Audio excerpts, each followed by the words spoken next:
मेरे को ऐसा महसूस नहीं हुआ। धुएं के अंदर कभी भी मैं बैठा हूँ, जब भी मैंने तपस्या की है मेरे को सर्दी लगी है, तपा नहीं हुआ। मतलब इसके पीछे अगर सच्ची भक्ति हो तो भगवान का हाँ, कोई कमी नहीं छोड़ता। अच्छा महाराज जी, बात करें एजुकेशन की, आप कितने पढ़े हो? देखो पढ़े लिखे तो बस ठीक ही है, गुरु महाराज की कृपा है, जो पढ़ लिए। एक बात और, आप ग्रेजुएशन है मेरी, मतलब वेल एजुकेटेड भी हो। देखो हाँ, रेसलर तो मैं रहा हूँ, अच्छा प्लेयर रहे हैं मेरे को, और भी गेम अच्छे जिसमें भी मैंने हाथ डाला गुरु महाराज की दया से मैं बहुत अच्छा रहा हूँ। मेडल भी लाए? मेडल तो लाया हूँ मेरे पास। कम से कम जब मैं छोटा था 1-2 ट्रंक तो मैंने बर्तनों के और सर्टिफिकेटों के एक गट्ठा तो और फिर इस वेश मतलब सब कुछ त्याग के। देखो नौकरी भी मेरे पास थी, सरकारी नौकरी भी की है मैंने, कोई उसमें भी चैनल में आपने पढ़ागा, पुलिस में मेरी सिलेक्शन हो गई थी। मैं 3 महीने ट्रेनिंग के दौरान मैंने छोड़ दी थी। क्यों छोटी?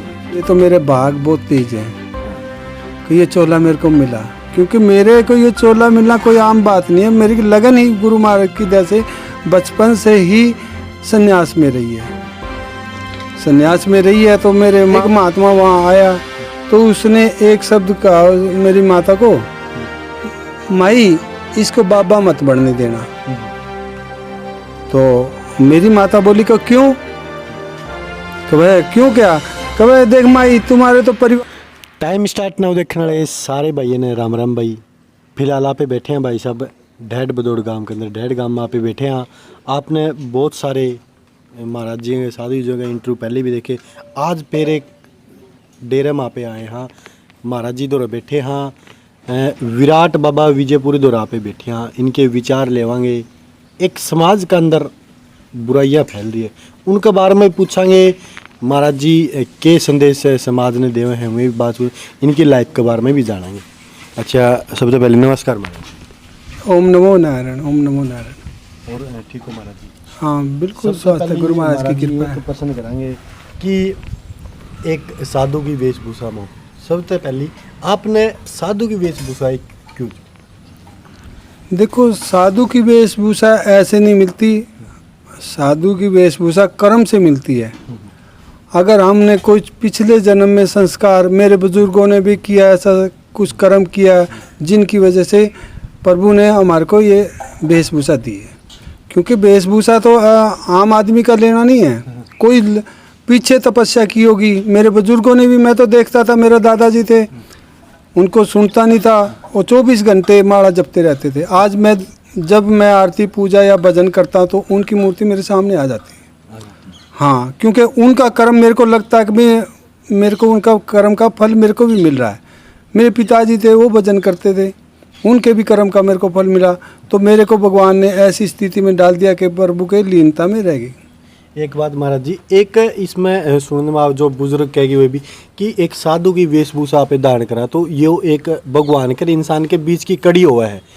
कदे आपने एहसास नहीं होता हो भाई भगवान के दर्शन हुए, या उसकी एहसास एक फील होता हो कदे? इसमें कितनी सच्चाई महाराज जी हुआ है कि नहीं, भगवान दिखा है नहीं? देखो मानो तो गंगा माँ हूँ, ना मानो तो बहता पानी। तो जिसको उसकी लगन है उसको तो एहसास होता भी है और हुआ भी है। जो भगवान तो पास ही होते हैं, एक शब्द मुख से निकलने के बाद वो पूर्ण होना तुरंत, तो भगवान का ही आचार्य है।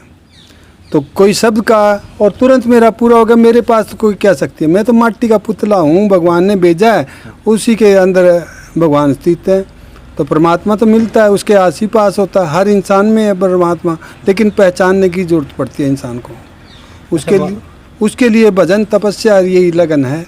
तो मतलब कहीं ना कहीं तपस्या आप तो अपने एक हिसाब से महाराज जी, मतलब ध्यान भगवान में लगे तो आपको तो हो रहे, लेकिन वो समाज किस नज़रिए से देख रहा है। लेकिन आपको ये सच्चाई है कि एक साधु को अगर सच्ची भक्ति करता है जो साधु, तो परमात्मा के दर्शन या उसके एक एहसास होता है महाराज जी? बिल्कुल, परमात्मा के दर्शन तो होते हैं। जिस टाइम हम पूजा करते हैं, पाठ करते हैं, तो महसूस होता है, दर्शन भी हो जाते हैं आमने सामने।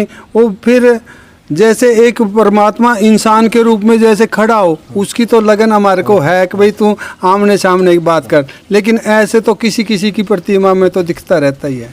आँख खोलने के बाद कई बार लोग ध्यान लगाते हैं, मन के अंदर ध्यान लगाते हैं तो कोई मूर्ति स्थापित हो जाती है, लेकिन वो नहीं। मेरे को तो सामने की मूर्ति स्थापित होती है, दिखती है सामने, कोई बड़ी बात नहीं है। अच्छा महाराज जी, इसमें भी साधु कई प्रकार के हैं, जब लग मेरी नॉलेज है महाराज जी। एक तो धूना पर चढ़ाए हो महाराज जी, एक जो कान पड़ुआ हुए साधु हो महाराज जी। आप कौन से साधु और इसमें फ़र्क क्यों? देखो, जो हमारे है ना पंथ अलग अलग है। हाँ।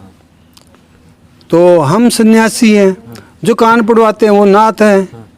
कुछ हमारे सन्यासियों में गिरी, पुरी, भारती, तो ये महात्मा होते हैं।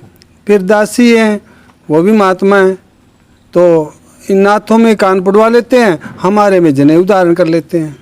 एक बात और पूछो महाराज जी, मैंने काफ़ी सारी साधवी है उनके इंटरव्यू लिए, लेकिन जुगर कोई भी लड़की है साधु बनी तो अपने नाम के पीछे फिर बाबा जी लगा हुआ है, इसका क्या कारण?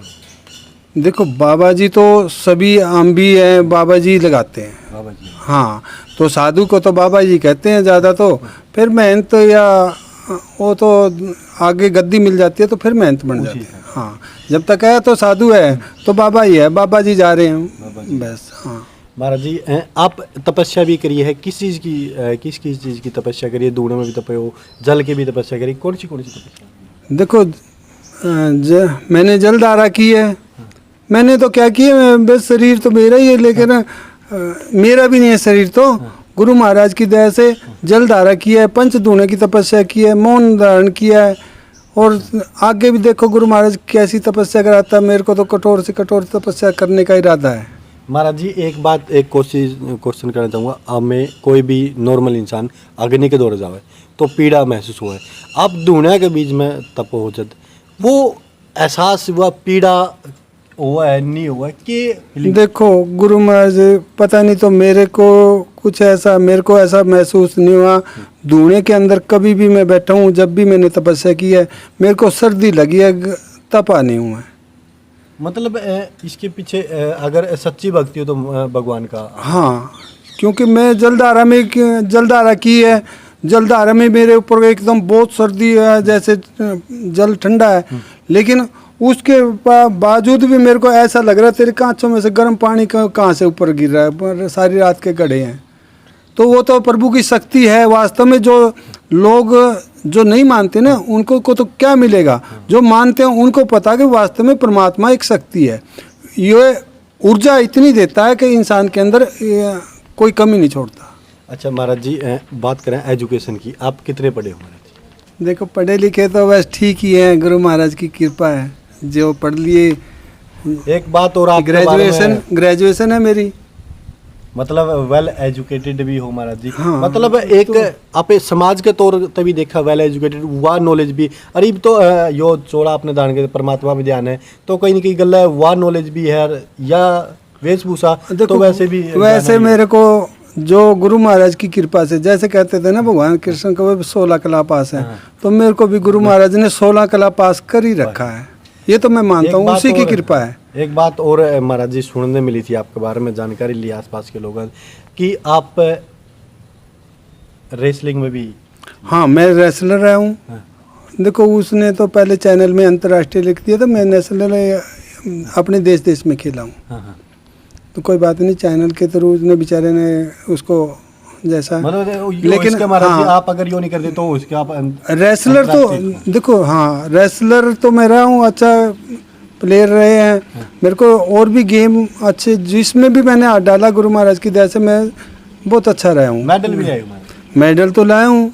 मेरे पास कम से कम जब मैं छोटा था 1-2 ट्रंक तो मैंने बर्तनों के और सर्टिफिकेटों के, एक गट्ठा तो इतना रखा हुआ सर्टिफिकेटों का जो रखा था। मतलब एक बात तो समझ में महाराज जी, उस लेवल पे जाके और फिर इसी सब कुछ त्यागना, सब कुछ आपका हाथ में था, क्योंकि स्पोर्ट्समैन हो, नौकरी भी हाथ में इसका है, पढ़े लिखे भी हो, और फिर इस वेश मतलब सब कुछ त्याग के। देखो, नौकरी भी मेरे पास थी, सरकारी नौकरी भी की है मैंने। कोई उसमें भी चैनल में आपने पढ़ागा, पुलिस में मेरी सिलेक्शन हो गई थी। मैं 3 महीने ट्रेनिंग के दौरान मैंने छोड़ दी थी। क्यों छोड़ दी? बस मेरे को पेट में दिक्कत हो गई थी, मैं रेसलर था, तो मैं अपने से 2-3 गुना ज़्यादा बड़े पहलवान से लड़ना पसंद करता था, छोटे से नहीं। तो मेरी उस हिसाब से फिर आंतड़ी ज़्यादा एक्सरसाइज की वजह से आंतड़ियों में दिक्कत आ गई, और मेरा पेट में दिक्कत आने के बाद फिर मैंने धीरे धीरे बंद कर दी। और महाराज जी हाथ में मतलब सरकारी नौकरी भी लगी थी, रेसलर भी थे, परिवार भी था, और फिर भी यो चौड़ाई क्यों चुना? इसका मतलब देखो, ये तो मेरे भाग बहुत तेज है हाँ। कि ये चोला मेरे को मिला, क्योंकि मेरे को ये चोला मिलना कोई आम बात नहीं है। मेरी लगन ही गुरु महाराज की दया से बचपन से ही संन्यास में रही है, संन्यास में रही है। तो मेरे माँ बाप ने उसमें भी मैंने बोला था, जन्नी जने तो भक्त जना या दाता या सुर, और नहीं तो जन्नी बांझ रहे कायो गवाए नूर। ये 3 शब्द मेरे को जुड़ते थे। दानी तो मैं इतना था नहीं कि भाई इतना कर्ण जैसा दानी बन जाऊं। हाँ, मेरे अंदर 2 थी, एक आर्मी और एक भक्ति, 2 टारगेट थे। राजनीतिक के जरिए भी मैंने सोचा देश की सेवा करूंगा, लेकिन राजनीतिक मैंने देखा तो भ्रष्ट है, तो मैंने उसका भी त्याग कर दिया। राजनीतिक में बहुत ऊंचे 2 उस पे जाके वापस आया हूँ मैं। जो भी काम करना है वो सच्चाई के साथ सच्चाई मेरे साथ है, सच्चाई के मेरे को किसी कि अगर सेवा करनी है राजनीतिक में तो सेवा दिल से करो, राजनीतिक नहीं करना पसंद करता मैं, देश से दिल से सेवा करना, तो उसी के जरिए ऊपर चढ़ सकता था। लेकिन वहाँ भी मैंने देखा, धोखा हुआ, तो फिर मैंने वहाँ का भी त्याग करके फिर सन्यासी योग में आ गया। अच्छा, एक लास्ट क्वेश्चन महाराज जी पूछना चाहूँगा। भक्ति करो ही, भक्ति लाइन में हो, सब कुछ परिवार त्याग किया, कदे एहसास नहीं होता वह परिवार के साथ होना चाहिए था मैंने, या अपना जीवन उस तरीके जीना जो आम लोग जीवन है? भक्ति लाइन में अड़ा इसका वह साधु ने एक टाइम रोटी नहीं भी पा, भूखा भी रहना पड़ जाए, लेकिन परिवार में जीना और इस जीना में फ़र्क के है, और वह लाइन जीने का कदे एहसास नहीं होता वह पारिवारिक लाइन जीनी चाहिए? देखो, मैं जब छोटा था तो मेरी माता को एक साधु आ गया मेरे गुरुजी के वहाँ पे स्थान पे, तो मेरी माता गुरुजी के वहाँ चरणों में चढ़ाने लगी। तो हाँ, बात तो चली कि इसको चेला बनेगा। एक महात्मा वहाँ आया तो उसने एक शब्द कहा मेरी माता को, माई इसको बाबा मत बनने देना। तो मेरी माता बोली कि क्यों? कि भाई क्यों क्या? कि भाई देख माई, तुम्हारे तो परिवार है, चाचा ताऊ भाई भतीजे, तो ये संभाल लेंगे। कोई बीमार सिमारी हो जाती है, कोई दुख तकलीफ हो जाती है, सारा परिवार संभाल लेते हैं। लेकिन हमारे महात्माओं का कोई नहीं है। महात्मा है, कोई नहीं पूछेगा, बीमार हो गया तो सड़ा पड़ा रहेगा, मैं बीमार हूँ, वो बीमार हो रहा था, क्योंकि मैं ऐसे धक्के खाता हूँ, कुछ नहीं, मेरा इलाज भी कराने वाला नहीं है तो उसको। लेकिन फिर मेरे को तो ऐसे कुछ एहसास नहीं हुआ। मेरे को तो मैंने जब देखा मैं बीमार हुआ, एक बार मेरे को बहुत ज़्यादा गले में कैंसर की दिक्कत आ गई। कैंसर की दिक्कत आ गई तो गले में थी, तो लोग बहुत, मेरे साथ में कई औरों को भी थी दिक्कत ये। तो जब मेरे को दिक्कत आई, मैंने दवाई ली तो मेरे को और ज़्यादा दिक्कत आ गई। फिर मैंने एक दिन भगवान का नाम लेके, गुरु महाराज का नाम लेके वो दवाई छोड़ दी।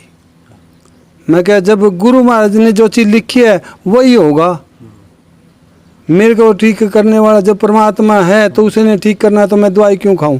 मैंने दवाई छोड़ के उसके सारा कुछ छोड़ दिया।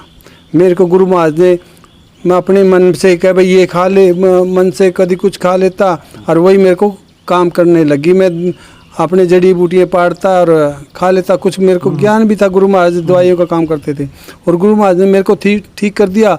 वो जो से 9-10 थे वो एक एक करके, कोई जयपुर घूमे, कोई कहाँ घूमे, वो सारे एक एक करके सारे दवाइयों वाले चले गए, और गुरु महाराज ने मेरे को बिल्कुल ठीक कर दिया। मेरे को कुछ भी नहीं हुआ। और फिर मेरे को विश्वास है कि भाई मेरे गुरु महाराज परमात्मा है, तो मेरे किस चीज़ में मेरे को हर समय वो मेरे पास रहते हैं। कोई इस संन्यास योग के अंदर मेरे को बहुत कुछ मिला। संन्यास योग में मेरे को ये नहीं कि भाई मेरे को भगवान आए, जैसे मेरे को खुद लगता है कि भाई लोग तो कहते हैं कि भाई परमात्मा, मेरे को महसूस होता है परमात्मा मेरे साथ है, फिर मेरे को किस है। और परिवार की भी याद नहीं आती, परिवार क्या है, कोई भाई भतीजे चाचे ताऊ इनमें उलझा रहता है कोई। और हम जो होते हैं, चाहे मेरे परिवार का है चाहे मेरे बाहर का है, मेरे तो सारी सृष्टि में परमात्मा ने, एक भगवान ने जीव बनाए हैं मेरे लिए, आपके लिए पूरा संसार ही परिवार है। हाँ, मेरा सारा संसार परिवार है। अब मेरे पास आ जाते गांव का कोई क्या पता कहाँ से आके खड़ा हो जाए, बाबा झाड़ा लगा दे, मेरे को ये बीमारी है, वो भी मेरा ही है। आज परिवार में यही फर्क होता है। मेरे बचपन में मेरे माँ बाप थोड़े से, मेरा फादर रेसलर थे, मेरे फादर भी अच्छे चैंपियन, वो भी अच्छे और धाकड़ उसमें थे, लड़ पड़ते थे लोगों से। मैं उनके साथ उनको बोलता था, मैं क्या उन्हीं को नाट देता था। मैं क्या इंसाफ की बात करूँगा मैं, जो भी मेरे माँ बाप से भी लगाव नहीं था इतना। मतलब भगवान की तरफ ही रुचि थी। हाँ, परमात्मा के और सबको ऊपर थोड़ा हाँ दुख नहीं पड़ा। मैं सभी के बच्चों को, अपने जितने भी हैं भाई भतीजे चाचे ताऊ और आस पड़ोसी, सभी को अपना बच्चा माना। मैंने किसी को वो नहीं है। मेरे तो परमात्मा के एक ही है। परमात्मा ने हमारे को दिया तो इनमें अंतर करेंगे तो फिर रह क्या गया। मतलब सच्चे दिल से भक्ति करेंगे तो नहीं आ पा हाँ, नहीं आ पा रहा है। परमात्मा बिल्कुल बेकार है। इसे जब करोगे कर्म अच्छा करोगे तो परमात्मा मिलेगा, और परमात्मा मिलेगा। जो आपस में द्वेष भावना, सबसे बड़ा द्वेष। अगर एक दूसरे के साथ, एक पड़ोसी है, दूसरा एक पड़ोसी की कोठी बन रही है, दूसरा पड़ोसी देख के जलेगा ये तो कोठी बना रहा है भाई, लेकिन उसको ये नहीं होता, वो उसकी कोठी बनाने पे जल रहा है, लेकिन ये ध्यान में नहीं करता एक दिन हो सकता है तेरे भी काम आ जाए। हो सकता है, सही बात है। हाँ, तो इसलिए द्वेष सबसे ज़्यादा दुश्मन है इंसान का। सही बात महाराज जी, इंसान का दुश्मन वो द्वेष, बिल्कुल सच्चाई। महाराज जी एक क्वेश्चन, ये इस साधु वेशभूषा में काफ़ी सारे साधु गांव के अंदर भिक्षा मांगते हैं, शाम के टाइम पैसे इकट्ठे होते हैं, दाने इकट्ठा होते हैं, उसकी शराब पीते हैं, उनको क्या संदेश देना चाहोगे और समाज को क्या संदेश देना चाहोगे उसके बारे में? देखो, जितने भी ये गांव में इकट्ठे होते हैं, साधु जो भेंट करता है ना, साधु माल इकट्ठा नहीं करता, वो सवेरे के समय अलग जगाता है। साधु की पहचान ये है, वो एक बारी अलग करेगा, उसके बाद वो चल देगा, थोड़ी देर के बाद वहाँ नहीं खड़ा होगा। और ये कुछ लोग भिखारी होते हैं और वो साधु का चोला पहन लेते हैं और भीख मांगते हैं और साधु बदनाम हो जाते हैं। तो साधु हैं, हाँ, वो साधु नहीं होते, वो किसी गुरु पीर के नहीं होते, उनने खाली एक रंगा हुआ कपड़ा पहन के साधु का बदनाम करने वाला काम है। वो क्या करते हैं, लिया कपड़ा पहना यहाँ तो, और कपड़ा मान के भीख इकट्ठी करी और जाके बेच के और दारू पी ली है। और जो साधु होगा, सवेरे एक बारी मांगेगा, अलग जगाएगा, अलग जगाने के बाद वो एक ही बार मांगेगा, एक बार मांगने के बाद वो उसको चल देगा। जे दिया तो ठीक है, नहीं तो दिया तो भी ठीक है। मतलब महाराज जी ये वेशभूषा है, सुच्ची और पवित्र है। हाँ। इस वेशभूषा का सहारा लेके वो भीख मांगते हैं। लोग एक साधु वेश में, मतलब उनको नजर आता है कि भगवान का रूप है, हाँ। तो इसलिए दे देते, लेकिन वो अपना कर्म गलत कर रहे हैं। वो साधु नहीं होते, वो गुरु पीर के नहीं होते, वो खाली एक भिखारी हैं, लेकिन चोले का बदनाम हो जाता है इसमें, चोला बदनाम है। साधु तो साधु है, साधु को किसी चीज़ का लालच नहीं है। हम यहाँ बैठे हैं, क्या पता हमारे पास इतना आ जाए कि भाई हमारे से भी नहीं हो। हम क्या करते हैं, सवेरे आते हैं, बच्चे जो भी आए भगत आते हैं, इतना आ जाता है, एक हाथ में दोनों हाथ से हम बांटते रहते हैं, तो भी हमारे पे ख़त्म नहीं होता। सही बात। हमारे को क्या जरूरत है मांगने के लिए। आपको तो सिर्फ पेट भरना है बस। बस 2 रोटी मिले, उसी में गुजारा होना चाहिए। देखो भाई, आपने महाराज जी के विचार आपने सुने, बड़े अच्छे विचार लगे, बड़े अच्छे बातें लगी। आप अपनी राय कमेंट में देना कि समाज में कुछ क्रूतियाँ भी फैल रही है, आपके हिसाब से महाराज जी के विचार आपने कैसे लगे। वीडियो ने शेयर कर दियो ताकि समाज में एक अच्छा संदेश जावे और लोगों की जो छवि है, इमेज है, जो एक गलत दिशा में जान लग रही है, वह सुधर सके। जय हिंद, जय भारत, जय।